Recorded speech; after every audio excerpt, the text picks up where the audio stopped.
In this one, I'm going to show you how I made this overgrown city render right here. I actually had a lot of fun with this one. I'm pretty happy with how this turned out, and I haven't done an environment like this in a little while, so definitely should do more of these overgrown renders. If you work on environments in Blender, this should be hopefully helpful for you. So I've just recorded myself making the whole thing, and I'll explain what I was doing and thinking the whole way through. So we'll just get into it.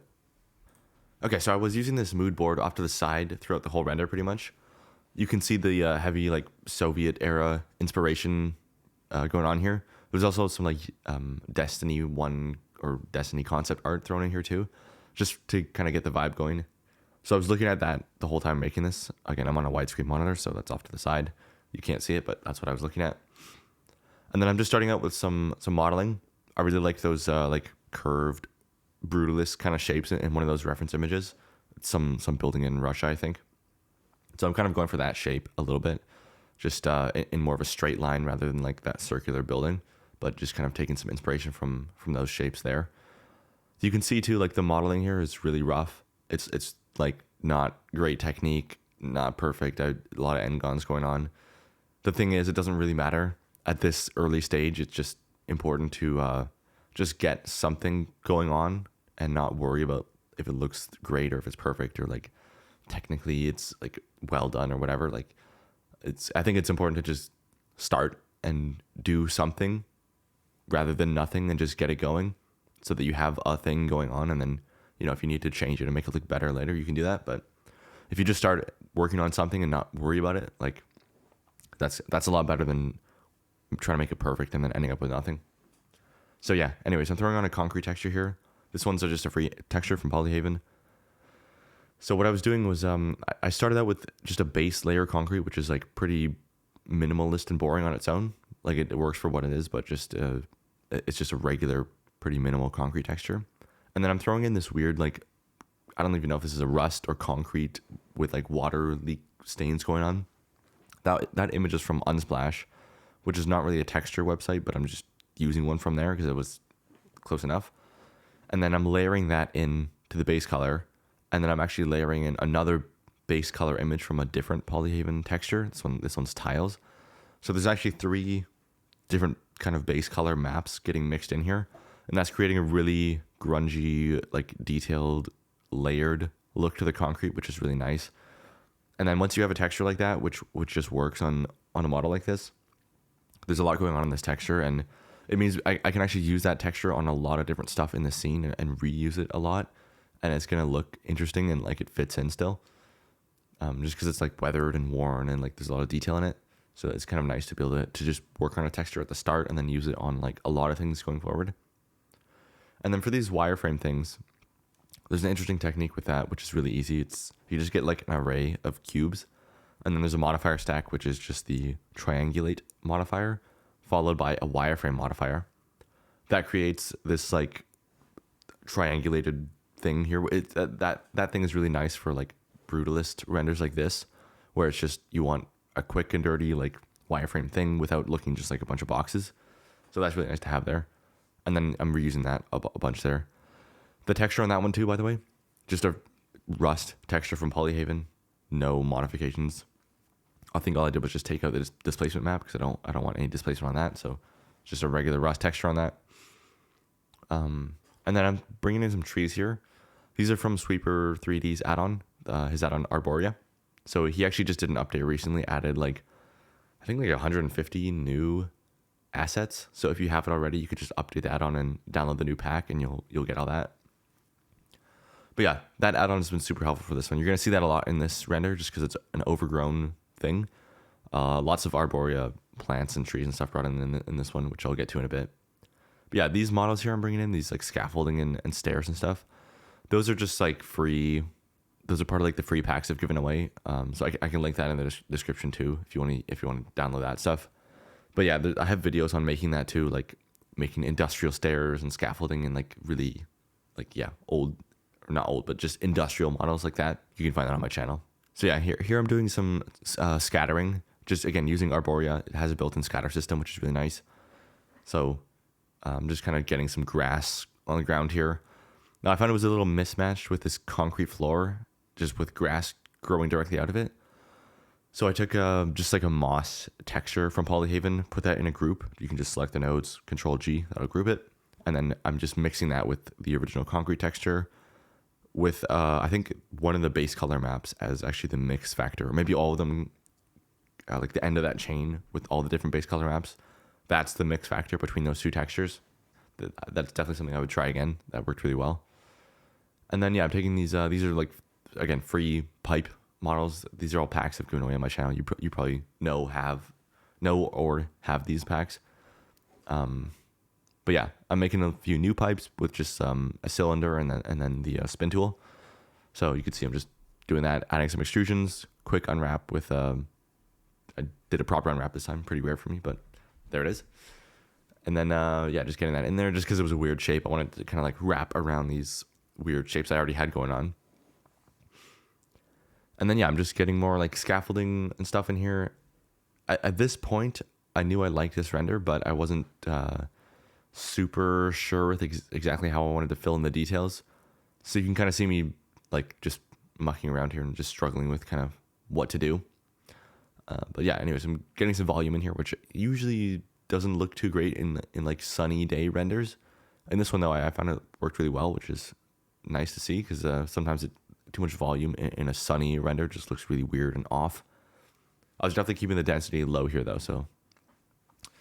Yeah, anyways, the lighting right now, I should have mentioned, isn't just an HDRI, again, from Polyhaven. All these things are just from the Polyhaven add-on. That's a paid add-on, but you can get them all free from their website. Doesn't really matter where you get textures or HDRIs, it's just, this is just the stuff I've been using lately. And then, yeah, you can see this is kind of where I'm struggling and just kind of doing stuff. Like, sometimes that's a good solution to when you're stuck, is just like just go and do something. Like you'll just figure out kind of along the way as you're working on stuff, and it'll get, even if what you're doing is not that important, like what I'm doing here, adding these little wires or whatever. Sometimes just doing something will give you more ideas of like bigger things that can work in there. For example, when I added that volume cube in the scene, one of the things that happened was I moved it up and over the scene, and it looked kind of interesting there, like kind of a cool placement, and it just instantly gave me an idea of like, oh, there could be like bridges moving across here. So you can see that in there now. That's how I thought of doing that, is just by adding the volume cube and just taking the next step forward. And just by accident, by placing it in a weird spot, it was like, oh, that could be something.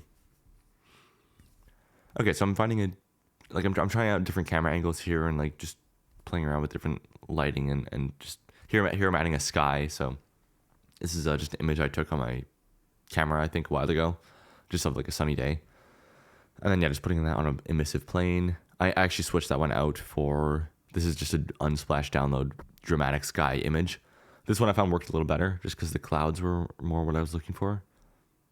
I really love, in a daytime render, these really like crisp clouds. I don't know what you call that, but yeah, those just really nice and crisp clouds are just like, those hit really hard in a daytime render for some reason. It just gives it a certain feeling, which I like, where it's like, you can still see a bit of blue sky, but then there's all those like really, they're like very clearly defined, like sharp, crispy clouds. Whatever that is, it just looks so nice. And then, yeah, I've got some issues going on here with like overlapping models and stuff. So I'm just going in and fixing that. You can see like this modeling is really, really messy back there, but doesn't matter. It's like way in the back. Like, no one's going to see that. So who cares? Well, actually, I guess thousands of people are going to see it now because I'm recording it. But anyways, it does, like, you're not going to see that in the actual render, so it doesn't matter. And then, yeah, I'm making the floor and like the concrete textures a little more interesting by adjusting the roughness levels with that color ramp. You can see here I'm bringing in some models from Polyhaven 2, just trying to fill up space and like keep it chugging along. And then, yeah, here I'm bringing in some like ground scatter models from Arborea. So just bringing in some like weeds and plants and stuff, some ivy. And then I'm kind of just getting that on the floor so it's a little bit less two-dimensional. So something I really like doing is just getting like even like just slightly elevated models off the ground. That just helps it not feel as like, yeah, flat, two-dimensional with the floor plane. And then you can see I'm just kind of spamming this ivy around here. I think these are some of the new ivy models he added very recently to the add-on, so that's really nice to have in there. And then this is a trick I've been doing lately, which I actually learned from Sweeper as well, which is the simple deform modifier set to bend. You can just bend models around curved surfaces like that, so even works with Ivy. And then here I'm bringing in these are actually, again, from another free pack of mine, which I don't know. I just have a habit of, like, when I'm making a video, I just use my own free packs. But anyways, I'll link that below, the free buildings pack. So I just brought in those buildings.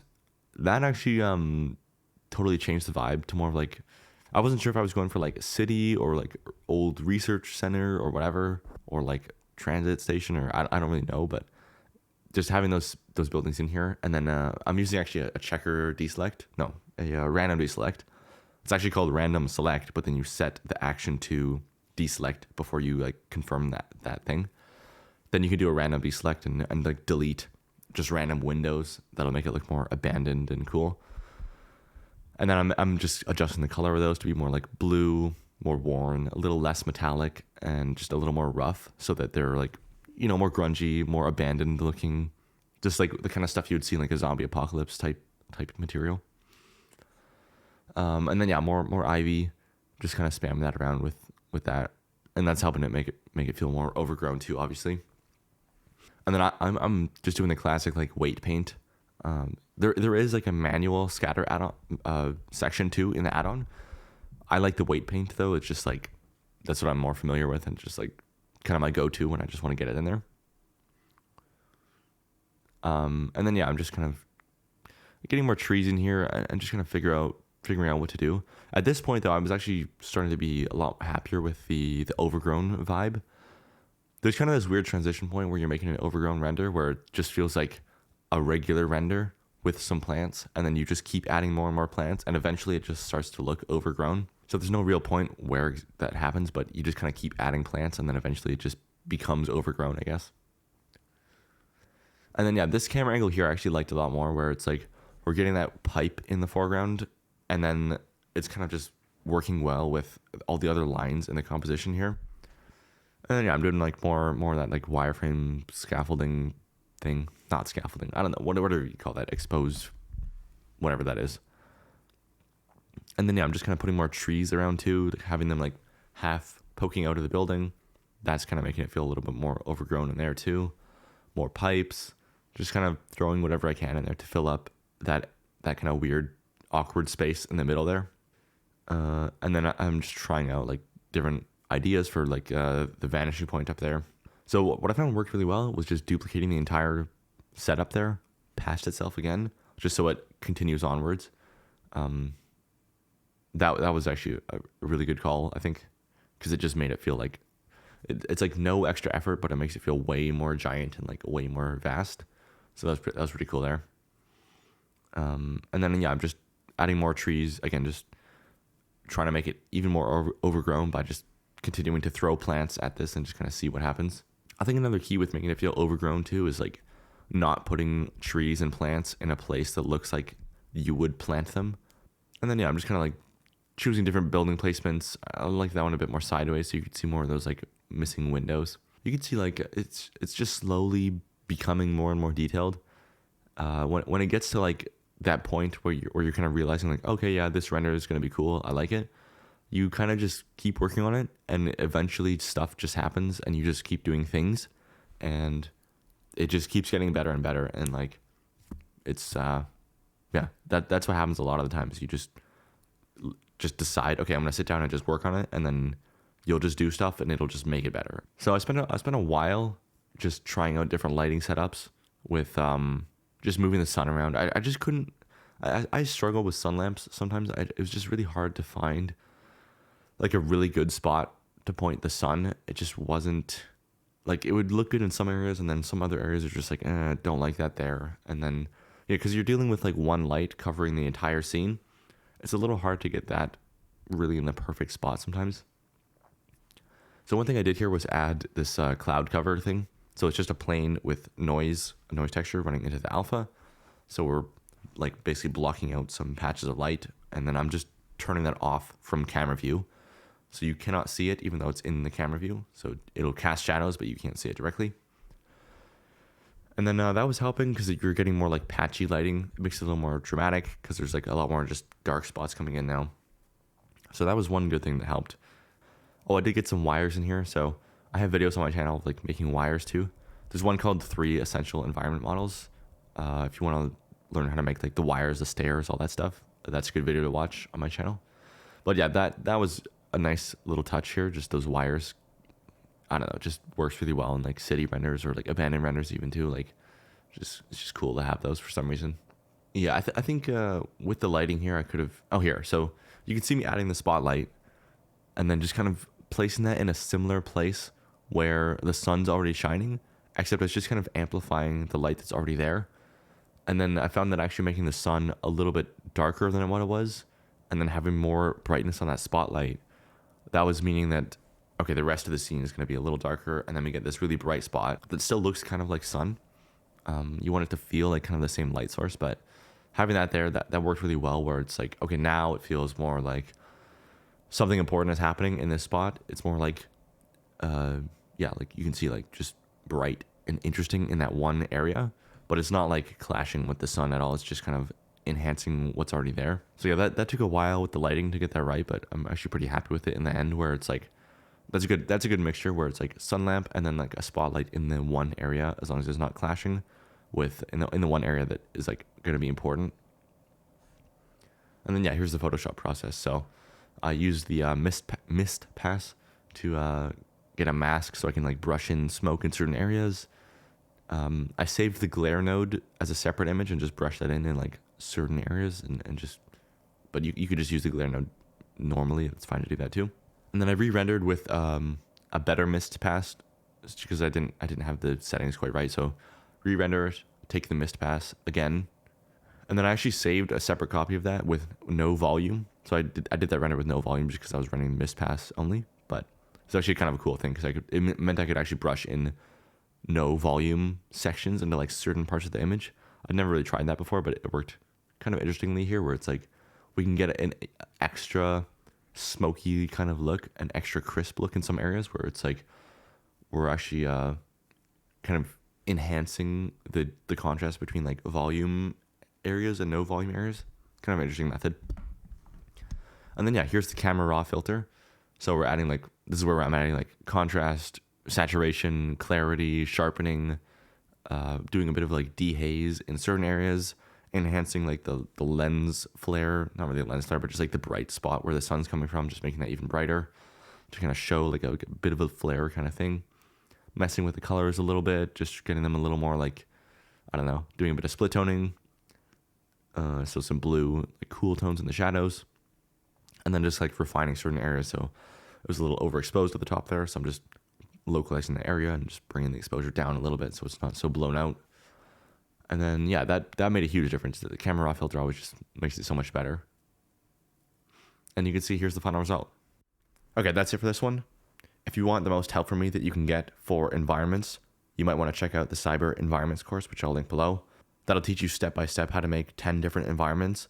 It comes with hundreds of new 3D assets, as well as a 30-day refund policy, a whole community of environment artists in there as well. So there's tons of stuff. I'll just link it below if you want to check that out. And of course, there's the free packs I mentioned as well down there in the description. Thanks for watching. Hopefully this was helpful, and see ya.